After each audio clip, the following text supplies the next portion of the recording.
Assalamualaikum warahmatullahi wabarakatuh. Dan salam sejahtera buat kita semua. Alhamdulillahirabbil alamin wa bihi nasta'inu ala umuri dunya waddin. Asyhadu an la ilaha illallah wa asyhadu anna Muhammadan abduhu wa rasul la nabiyya ba'dah. Tiada kata yang pantas kita ucapkan sebagai umat yang benar-benar percaya kepada keberadaan Tuhan selain ucapan rasa syukur kepada Tuhan Yang Maha Esa. Karena kita semua sepakat bahwa miliaran triliunan sel dalam tubuh kita bekerja secara simultan, bekerja secara terkoordinir, pastilah ada sesuatu yang mengkoordinirnya. Sesuatu yang maha mengkoordinir inilah kemudian yang kita kenal dengan konsep Tuhan. Oleh karenanya terlalu sombong kita jika kalau dalam sehari saja kita tidak pernah bersyukur kepada Tuhan Yang Maha Esa atas keteraturan yang ada dalam tubuh kita. Minimal itu. Salawat dan salam tak lupa kita haturkan kepada junjungan kita Nabi Allah Baginda Nabi Muhammad SAW, Nabi yang tidak hanya menjadi seorang agamais tapi seorang revolusioner, seorang tokoh gugus untuk semua umat manusia, tidak hanya umat muslim tapi seluruh umat manusia, sehingga namanya ditasbihkan dalam tokoh yang paling berpengaruh di dunia, karya Michael Hart. Makanya senantiasa kita harus bersalawat kepada Rasulullah SAW. Nah, di pembahasan kali ini kita akan membahas mengenai revolusi berpikir. Nah, dalam pembahasan sebelumnya, ketika kita berbicara mengenai sesuatu, berbicara mengenai pembahasan, maka terlebih dahulu yang harus kita lakukan adalah mengetahui apa pembahasan tersebut, agar kita tidak terjebak dalam definisi yang berbeda atau pemahaman yang berbeda dari suatu pembahasan. Karena ketika ada terjadi perbedaan suatu pembahasan, perbedaan pemaknaan terhadap suatu pembahasan, maka kita akan jatuh ke dalam daur atau sirkular atau lingkaran yang tidak terputus, yang pada akhirnya menjatuhkan kita pada kesalahan berpikir. Oleh karenanya, penting bagi kita untuk selalu mendefinisikan setiap sesuatu. Nah, dalam hal ini kita akan mendefinisikan mengenai revolusi berpikir. Tapi sebelum mendefinisikan mengenai revolusi berpikir, yang perlu kita lakukan adalah mendefinisikan apa itu definisi itu sendiri. Nah, seperti yang saya jelaskan di awal, bahwa perlu kita ada pemahaman pandangan atau perlu ada kesetaraan dalam memahami sesuatu. Nah, kesetaraan itulah kemudian yang harus kita sama-sama pahami dalam konsep definisi. Bahwa ketika kita mendefinisikan sesuatu, maka akan muncul konsep kesetaraan atau kesamaan pandangan terhadap sesuatu. Nah, disitulah kira-kira pentingnya sebuah pendefinisian, agar kita bisa melihat sesuatu secara sama, sehingga dalam membahasnya kita tidak terjebak pada multitafsir yang menyesatkan. Nah, kembali kepada definisi dari definisi itu sendiri. Melihat uraian saya sebelumnya, maka kita dapat menyimpulkan bahwa definisi adalah batasan-batasan yang diberikan terhadap sesuatu sehingga sesuatu itu menjadi jelas maknanya. Nah, batasan-batasan inilah yang kemudian diatur dalam kaidah-kaidah pendefinisian. Yang dalam kesempatan kali ini saya akan tidak terlalu membahas banyak mengenai kaidah-kaidah mendefinisikan. Karena ketika itu dibahas, maka habislah waktu kita seharian ini untuk membahas bagaimana kaidah-kaidah mendefinisikan.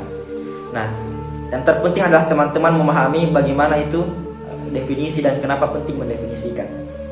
Nah, selanjutnya kita akan masuk ke dalam definisi revolusi berpikir. Sebelum kita akan mendefinisikannya per kata. Nah, apa makna kata revolusi atau apa definisi dari kata revolusi?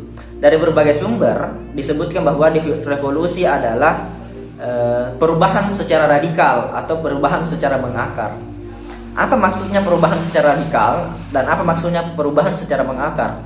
Secara konsep, intinya adalah perubahan yang secara radikal dan mengakar adalah perubahan yang menyeluruh terhadap semua aspek, tergantung aspek apa yang dibicarakan.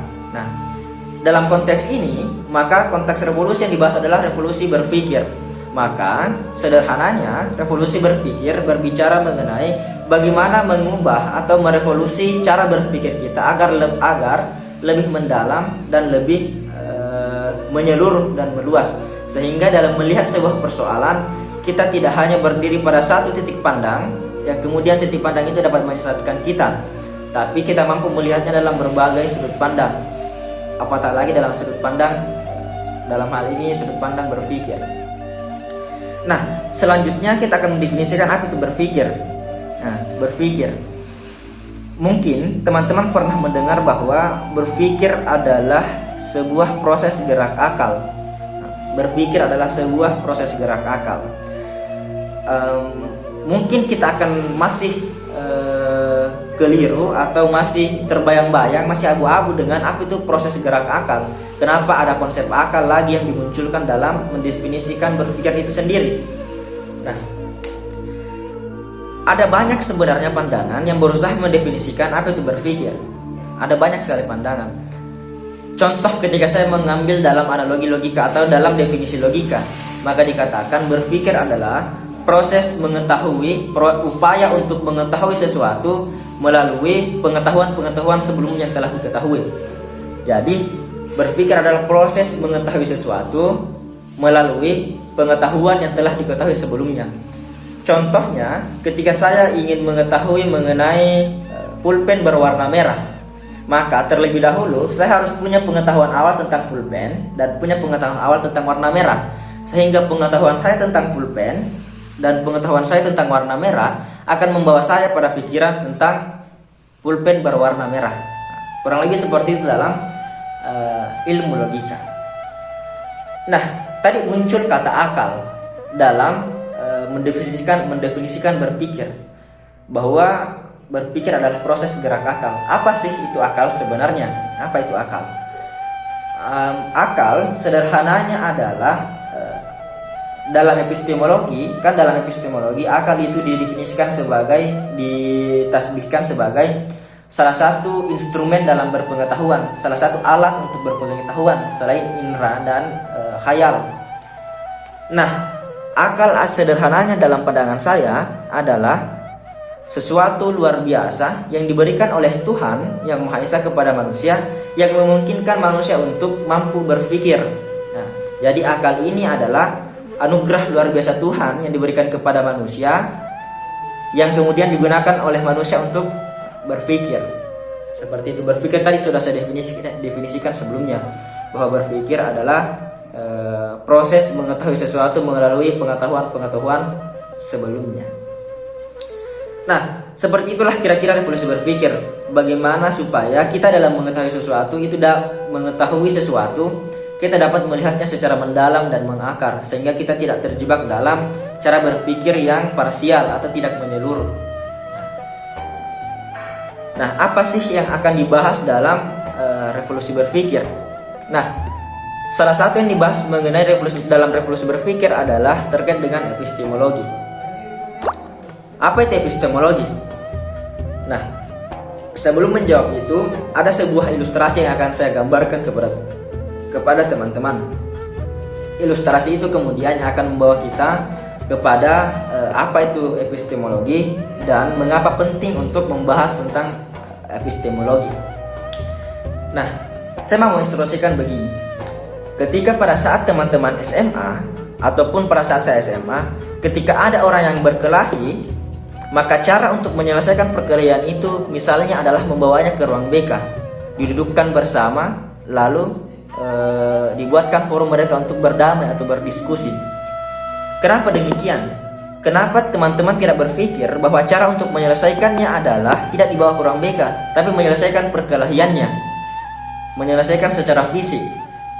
Menjadi kurang etis ketika sesuatu yang dikerjakan secara fisik itu diselesaikan dengan cara yang non fisik. Orang yang berkelahi diselesaikan dengan cara bicara baik-baik.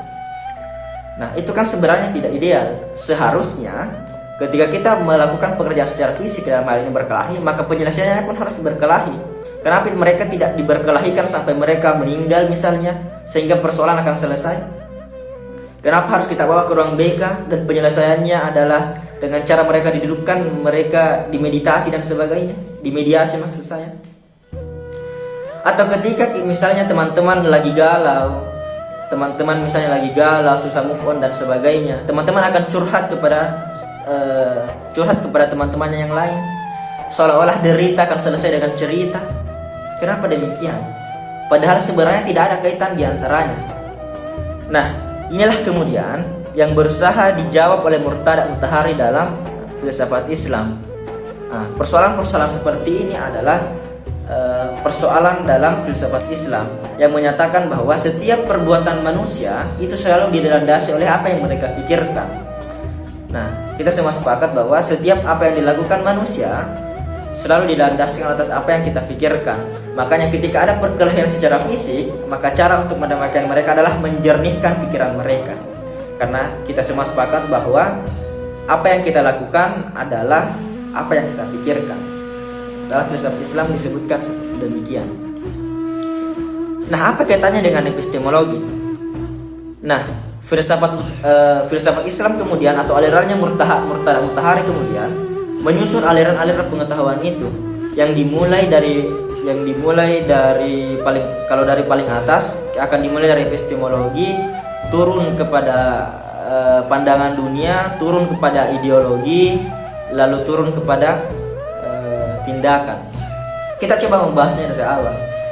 Kita semua percaya bahwa tindakan itu berasal dari apa yang kita pikirkan. Hampir atau bahkan tidak ada orang yang bertindak tanpa memikirkan sesuatu atau memikirkan tindakannya terlebih dahulu. Nah, pikiran itulah kemudian kita sebut dengan ideologi atau landasan dalam bergerak, landasan pikir seseorang dalam bergerak. Itulah kemudian disebut dengan ideologi. Jadi gerakannya seseorang atau tindakannya seseorang itu dipengaruhi oleh ideologi. Nah, apa yang membentuk ideologi? Itulah kemudian yang kita sebut dengan konsep pandangan dunia. Sederhananya, pandangan dunia berbicara mengenai bagaimana kita melihat alam sebagaimana alam atau dunia sebagaimana dunia. Sederhananya bahwa bagaimana kita melihat Tuhan, bagaimana kita melihat alam, dan bagaimana kita melihat manusia. Pandangan dunia inilah kemudian akan melahirkan ideologi. Nah, apa yang melahirkan pandangan dunia? Itulah kemudian yang kita sebut dengan konsep epistemologi. Nah, dalam filsafatnya Murtada Mutahari disebutkan bahwa pandangan dunia hanya bisa diraih melalui epistemologi atau studi tentang pengetahuan. Nah, dari ilustrasi di atas disebut sebenarnya pentingnya epistemologi. Epistemologi menjadi puncak dari apa yang menjadi aksi kita. Seperti itu. Selanjutnya, mari kita mendefinisikan epistemologi itu sendiri. Nah, seperti di awal saya jelaskan bahwa penting untuk selalu mendefinisikan sesuatu. Secara sederhana, epistemologi berarti teori atau kajian ataupun ilmu tentang pengetahuan. Teori atau ilmu atau kajian tentang pengetahuan. Nah, sebagaimana pengetahuan perlu untuk kita memahami bersama bagaimana sumber-sumber pengetahuan, apa yang digunakan untuk berpengetahuan, mungkinkah manusia untuk berpengetahuan, dan sebagainya. Nah, kita akan masuk ke dalam epistemologi itu sendiri setelah tadi mendefinisikannya sebagai studi tentang pengetahuan. Nah, sebelumnya saya akan membahas tentang pengetahuan itu sendiri. Jadi, ketika kita berbicara masalah pengetahuan, maka ada dua konsep besar yang berbicara tentang pengetahuan. Konsep barat dan konsep timur. Konsep barat menyebutkan bahwa pengetahuan berbeda dengan ilmu. Kan ilmu dan pengetahuan itu seringkali disandarkan pada kondisi yang sama atau adalah kata yang selalu dibawa bersamaan. Ilmu dan pengetahuan. Dalam konsep barat, ilmu dan pengetahuan adalah berbeda. Dalam konsep timur, ilmu dan pengetahuan adalah sama. Pertama, kita akan masuk ke dalam konsep barat. Konsep barat menjelaskan bahwa ilmu adalah sekumpulan pengetahuan yang telah dirancang secara sistematis, atau ilmu adalah pengetahuan yang telah diatur sedemikian rupa secara sistematis sehingga muncullah ilmu biologi yang kemudian didefinisikan sebagai pengetahuan tentang organ manusia dan sebagainya. Fisika misalnya yang berbicara tentang konsep wujud dan sebagainya. Nah, itu adalah ilmu dalam perspektif barat. Nah, bagaimana pengetahuan dalam perspektif barat? Pengetahuan dalam perspektif barat adalah sekumpulan ide atau konsep yang ada dalam pikiran manusia. Itulah pengetahuan, ide atau konsep yang ada dalam pikiran manusia. Nah, bagaimana dengan aliran dari timur, atau bagaimana orang-orang timur mendefinisikan pengetahuan? Tadi saya jelaskan di awal bahwa orang-orang timur berpandangan sains dan pengetahuan, ilmu dan pengetahuan adalah satu hal yang sama. Artinya mereka beranggapan bahwa ilmu dan pengetahuan itu tidaklah sama sekali berbeda dalam definisinya, sehingga mereka mendefinisikan ilmu dan pengetahuan adalah semua proses untuk mengetahui gambaran-gambaran yang ada dalam konsep atau ide. Seperti itu konsep Islam konsep timur dalam mendefinisikan ilmu dan pengetahuan. Nah, selanjutnya ketika kita telah selesai dalam persoalan pengetahuan atau ilmu dan pengetahuan dalam mendefinisikannya, maka kita akan masuk ke dalam sumber-sumber pengetahuan. Ya, kita akan masuk ke dalam bukan sumber tapi alat untuk berpengetahuan, alat-alat yang digunakan untuk berpengetahuan. Ini merupakan salah satu subkajian dalam epistemologi, yaitu kajian alat-alat untuk berpengetahuan. Nah, alat-alat untuk berpengetahuan itu yang pertama adalah akal. Jadi kita dalam berupaya untuk mengetahui sesuatu, kita menggunakan akal. Bagaimana kemudian akal berusaha untuk mengetahui sesuatu? Itulah kemudian yang disebut dalam proses berpikir. Nah, itulah kemudian yang kita sebut dengan proses berpikir. Jadi proses berpikir tadi adalah proses untuk mengetahui melalui pengetahuan yang sebelumnya dengan menggunakan medium akal. Makanya kenapa akal dikatakan sebagai alat untuk berpengetahuan. Yang kedua adalah alat untuk berpengetahuan adalah indera. Ada 5 indera yang kita pahami. Alat-alat itulah yang kemudian kita gunakan untuk berpengetahuan. Mata misalnya untuk pengetahuan secara citra, lidah misalnya untuk pengetahuan secara rasa, kulit misalnya untuk pengetahuan secara sentuh, hidung misalnya untuk pengetahuan secara bau, telinga misalnya untuk pengetahuan melalui suara. Nah, itulah kemudian kenapa indera menjadi alat untuk berpengetahuan. Nah, ada satu lagi alat berpengetahuan yang diyakini secara marak oleh kaum sufistik. Nah, kaum sufistik menyebutkan bahwa salah satu alat untuk berpengetahuan adalah wahmi atau rasa. Jadi kaum sufistik berkeyakinan bahwa alat untuk berpengetahuan adalah jiwa itu sendiri melalui tazkiyatun nafs atau penyucian jiwa. Jadi kita bisa berpengetahuan melalui perjalanan batin dan sebagainya. Ada kaum yang berpandangan demikian. Nah, setelah alat-alat untuk berpengetahuan tadi ada 3, yaitu akal, indera, dan wahmi. Selanjutnya adalah sumber-sumber pengetahuan. Dari manakah sumber pengetahuan yang ada di alam semesta ini? Nah, sumber pengetahuan yang pertama adalah alam semesta itu sendiri. Jadi, sumber pengetahuan yang pertama adalah alam semesta itu sendiri. Jadi alam semesta ini menyimpan banyak sekali pengetahuan alam semesta ini. Nah, untuk memperoleh pengetahuan ini kita akan menggunakan alat indera, alat akal, dan sebagainya untuk menyingkap pengetahuan yang ada di dalam alam semesta. Nah, selanjutnya sumber pengetahuan yang lain adalah sejarah. Sejarah berbicara mengenai sistematika runtutan waktu yang terjadi dari masa ke masa. Muncul kemudian pertanyaan, kenapa sejarah dibedakan dengan alam semesta? Padahal sejarah ada dalam lingkup alam semesta. Sederhananya untuk menjawab itu bahwa sejarah itu berbicara antara alam semesta dan sejarah berbicara mengenai perbedaan konsep waktu. Ketika kita berbicara mengenai sejarah, maka yang dimaksud adalah alam semesta dalam konteks waktu yang lampau. Ketika berbicara mengenai sumber pengetahuan alam semesta, maka kita berbicara mengenai konsep waktu yang sekarang.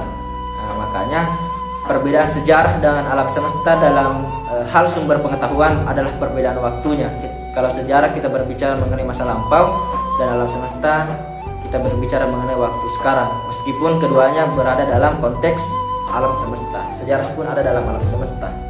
Tapi dibedakan seperti demikian.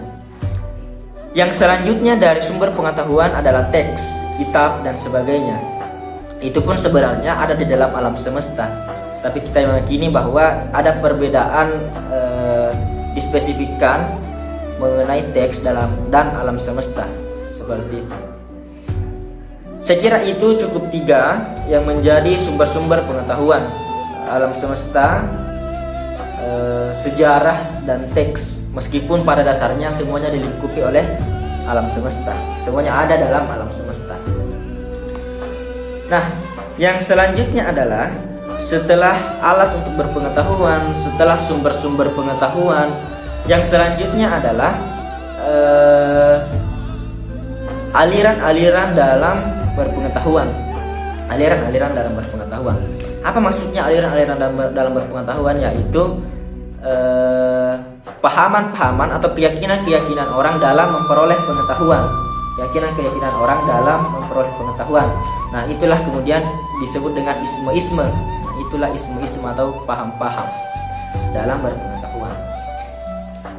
Yang pertama adalah, saya cukup jelas, ada banyak sekali sebenarnya aliran-aliran itu, tapi secara umum ada 4 kalau saya tidak salah. Iya, ada 4 secara umum.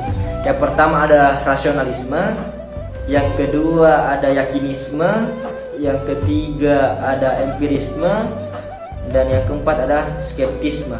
Secara umum seperti itu. Saya akan jelaskan satu persatu. Nah, yang pertama adalah rasionalisme. Rasionalisme adalah orang yang berpandangan bahwa pengetahuan hanya mampu diperoleh oleh rasio atau akal. Jadi dia kurang lebih tidak menghendaki pengetahuan yang berasal dari eksperimental atau indera. Dia hanya menghendaki pengetahuan yang rasio-rasio saja, yang berasal dari rasio saja. Selanjutnya, sumber pengetahuan yang selanjutnya adalah bukan sumber pengetahuan, tapi aliran pengetahuan yang selanjutnya adalah empirisme.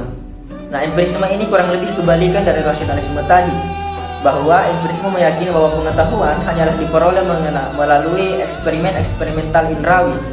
Eksperimental indrawi. Pengetahuan hanya bisa diperoleh dan dibuktikan oleh itu, sehingga hal-hal yang berbau metafisik atau hal-hal yang berbau non materi tidak akan mampu dijelaskan dalam aliran empirisme ini.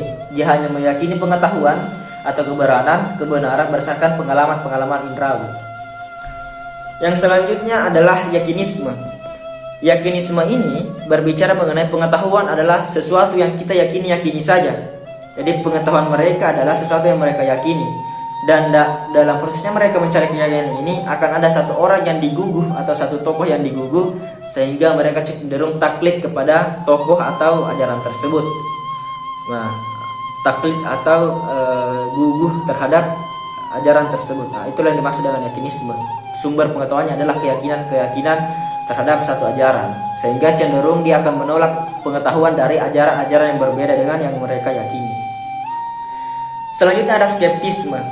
Skeptisme ini adalah golongan yang sedikit ekstrim. Skeptisme ini adalah golongan yang sedikit ekstrim, artinya dia cenderung tidak percaya bahwa kita mampu untuk berpengetahuan. Dia bersikap skeptis atau ragu bahwa manusia itu berpengetahuan.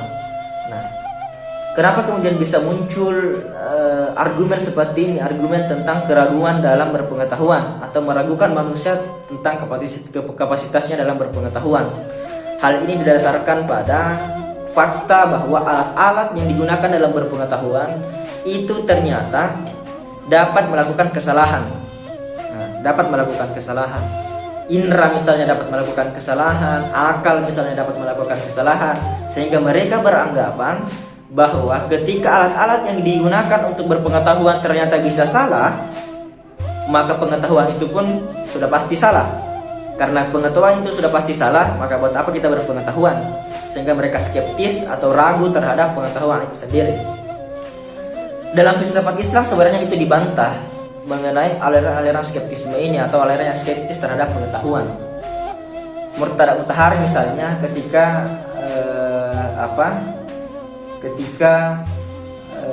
membantah atau katakanlah mengcounter pemikiran dari skeptisme ini, dia mengatakan bahwa ketika mereka meragukan pengetahuan dengan cara mendalilkan bahwa indera bisa salah, akal bisa salah, bukankah itu sebuah pengetahuan? Keyakinan mereka mengenai ketidakmampuan manusia untuk mengetahui, bukankah itu sebuah pengetahuan? Pengetahuan mereka adalah tentang kita tidak mampu untuk berpengetahuan. Nah, sehingga Murtada Mutahari mengatakan akan terjadi distorsi atau terjadi katakanlah terjadi diferensiasi apa yang mereka katakan dengan apa realitasnya. Mereka mengatakan bahwa kita tidak mungkin untuk berpengetahuan, sedangkan mereka sampai mengatakan bahwa kita tidak mungkin berpengetahuan itu adalah karena mereka memiliki pengetahuan tentang ketidakmungkinan manusia untuk berpengetahuan.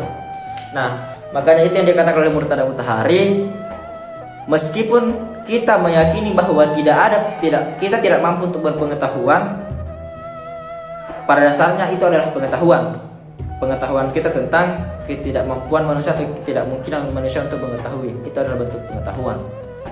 Nah, selanjutnya dikatakan Murtada Mutahari bahwa indera, misalnya ketika melakukan kesalahan, kita tidak bisa mengeneralkan bahwa semua indera itu melakukan kesalahan, karena hanya ada beberapa kasus indera melakukan kesalahan.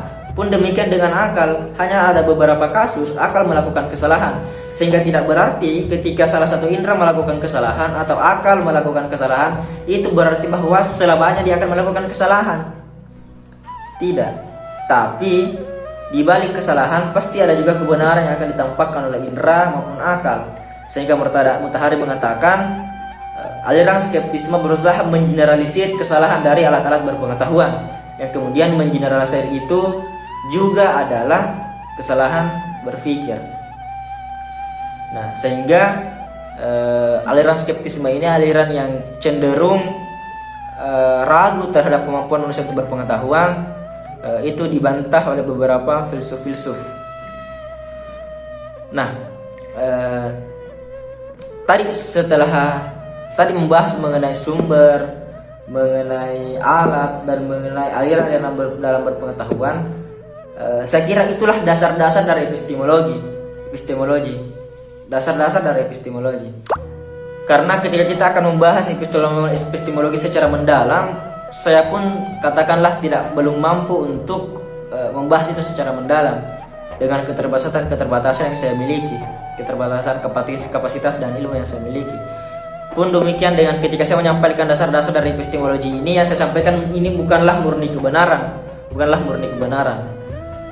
Ini hanya merupakan pengalaman-pengalaman, pencarian-pencarian proses-proses sebelumnya, sehingga masih sangat mungkin untuk didebat dan masih sangat mungkin untuk digugat oleh teman-teman, misalnya ketika menemukan hal-hal yang baru atau hal-hal yang berbeda dengan apa yang saya sampaikan.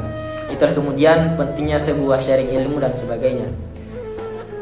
Nah, dalam epistemologi dasar, 3 pembahasan besar itulah yang kemudian dibahas. Nah, selanjutnya ketika telah menyelesaikan epistemologi dasar, maka kita akan masuk ke dalam kesalahan-kesalahan berpikir. Nah, selanjutnya kita akan membahas mengenai kesalahan berpikir atau umum dikenal sebagai falasi. Kenapa kemudian falasi atau kesalahan berpikir ini masuk dalam kurikulum revolusi berpikir?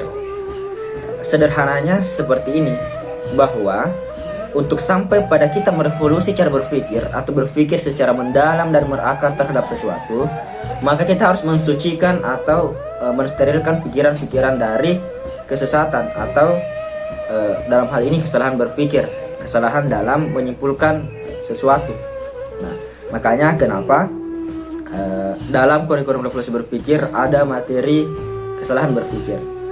Sebenarnya ada banyak referensi atau ada banyak konsep tentang kesalahan berpikir. Dalam ilmu mantik misalnya disebutkan bahwa kesalahan berpikir itu ada 2, kesalahan terhadap isi dan kesalahan terhadap bahan baku. Dalam filsafat pun ada kesalahan berpikir.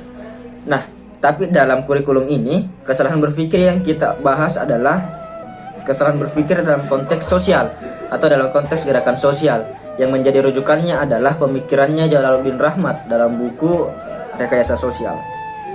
Nah, dalam buku Rekayasa Sosialnya Jalaluddin Rahmat, kesalahan berpikir yang pertama adalah overgeneralisasi atau mengeneralisirkan. Artinya apa? Ketika kita melihat sesuatu, maka kita menjadikan satu atau dua kasus sebagai alat untuk menyimpulkan kasus yang universal. Artinya kasus yang sifatnya partikulir atau kasus yang sifatnya satu per satu itu digunakan untuk menyimpulkan sesuatu yang sifatnya universal. Nah, itu artinya kita mengeneralisir atau mengumumkan sesuatu. Sebagai contoh misalnya, ketika di kelasnya teman-teman misalnya, ada satu orang yang dapat nilai A, maka ketika kita menggunakan kesalahan berpikir overgeneralisir, maka kita mengasalkan bahwa semua mahasiswa yang ada di kelasnya teman-teman ada nilainya A. Padahal kita hanya menggunakan satu kasus atau satu objek atau satu subjek. Nah, yang kedua dalam kesalahan berpikir adalah terjebak di masa lalu. Artinya apa? Kita beranggapan bahwa sesuatu yang terjadi sekarang itu tidak mungkin bisa berubah karena itu sudah terjadi di masa lalu. Nah, contoh misalnya korupsi. Kita mengatakan bahwa korupsi tidak akan pernah hilang dari Indonesia karena itu sudah terjadi di masa lalu dan masa lampau. Nah, itu adalah sebuah bentuk kesalahan berpikir karena kita terjebak pada masa lalu. Nah, selanjutnya adalah menghubungkan sesuatu yang tidak ada hubungannya. Nah, atau menghubungkan sesuatu, cocokologi istilahnya. Nah, sebagai contoh misalnya di pemerintahannya Pak Jokowi misalnya banyak terjadi kejahatan, banyak terjadi bencana alam dan sebagainya. Sehingga kita mengatakan bahwa bencana alam itu terjadi karena Pak Jokowi pada saat masa pemerintahannya. Jelas itu adalah sebuah kesalahan berpikir karena dua hal itu adalah hal yang sangat berbeda. Tidak ada kaitannya Pak Jokowi presiden dengan bencana alam. Nah, yang selanjutnya adalah yang keempat dari kesalahan berpikir adalah argumentasi atas otoritas, yaitu kita hanya melakukan argumentasi karena kita punya otoritas atau kita punya kekuatan dalam forum itu misalnya.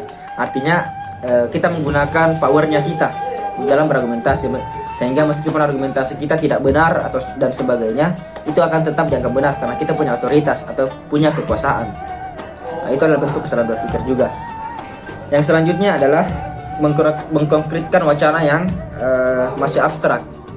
Nah, ini juga bagian dari kesalahan berpikir. Nah, misalnya ketika terjadi wabah atau bencana alam, maka seseorang mengatakan bahwa bencana alam itu karena takdir Tuhan. Nah, karena takdir Tuhan. Sebenarnya itu wacana yang umum bahwa itu adalah takdir Tuhan. Tapi kan ada sebab-sebab lain yang bisa menghendaki terjadi bencana alam. Misalnya bencana alam banjir itu disebabkan oleh pembuangan sampah sembarang oleh masyarakat. Nah, itu juga adalah bagian dari kesalahan berpikir. Selanjutnya adalah mengasumsikan sesuatu yang baik di orang lain kepada diri kita. Artinya kita menganggap bahwa yang baik bagi orang lain sudah pasti baik juga bagi kita. Misalnya ketika saya menyukai olahraga sepak bola, maka teman-teman mengatakan bahwa saya juga pasti menyukai sepak bola. Padahal kan tidak demikian. Ada kalanya kita menyukai olahraga yang lain, bulu tangkis misalnya dan sebagainya. Nah, itu adalah bagian dari kesalahan berpikir, menyandarkan kesukaan kita pada kesukaan orang lain dan sebaliknya, menyandarkan kesukaan orang lain pada kesukaan kita. Selanjutnya adalah circular reasoning atau argumen yang berputar-putar. Artinya argumen yang sudah disampaikan sebelumnya itu disampaikan lagi sebagai penguat argumen lain. Nah, yang pada akhirnya kita akan berputar pada argumen yang sama. Nah, itu juga adalah bagian dari kesalahan berpikir karena membuang-buang waktu dan sebagainya. Nah, seperti itulah 7 kesalahan berpikir menurutnya Jalaluddin Rahmat.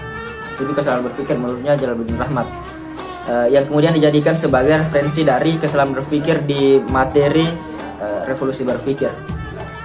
Nah, sekali lagi saya menyampaikan bahwa apa yang saya sampaikan bukanlah murni kebenaran, tapi ini berasal dari proses pengalamannya saya, proses penceritaannya saya, sehingga saya benar-benar menyampaikan apa yang saya ketahui kepada teman-teman. Tapi itulah bukanlah sebuah kebenaran yang mutlak. Masih sangat mungkin untuk didebat dan masih sangat mungkin teman-teman untuk mencari sumber-sumber lain atau sumber-sumber pengetahuan yang lain. sebagaimana tadi disampaikan bahwa alam semesta ini adalah sumber pengetahuan yang sangat besar. Sudah pastinya ada banyak sekali pengetahuan yang ada di alam semesta ini.